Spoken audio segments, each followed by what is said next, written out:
In the history of film, there have been so many movies about being an outcast in high school. Was anybody in high school like an incast?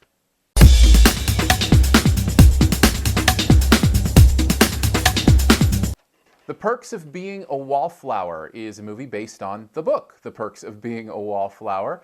And it stars Logan Lerman, who I looked up because I want to talk about him, and Emma Watson in the story about a coming-of-age tale of a boy as he enters into high school and all the issues that he has and how he finds a group of people that he gets to connect with and all their issues. And this is a really interesting story and very compelling. And I think a lot of it has to do with these performances. Let's talk first about Emma Watson, who's kind of finding her footing outside of the Harry Potter universe.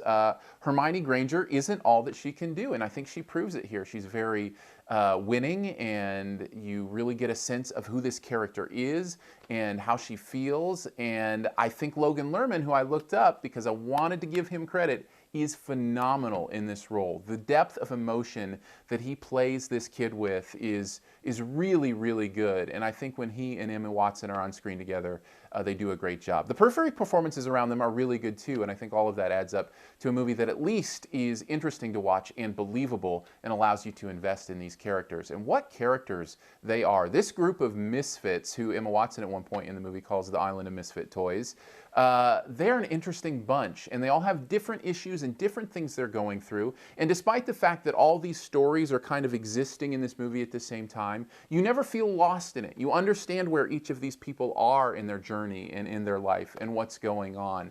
If I had any complaints about The Perks of Being a Wallflower, is that it's a little bit too full of itself. It does feel like it's longer than it needs to be a little bit. It did feel like it was dragging in a few moments. And also it does kind of feel soap opera-y in a few moments, if I can use that word, as if it's a little bit over the top and a little bit much, but not so much that I would say ruins the movie. If you're looking for an engaging and really kind of heartfelt and genuine tale of what it's like to get into high school when you're dealing with issues like this, Perks of Being a Wallflower, you could definitely scratch that itch.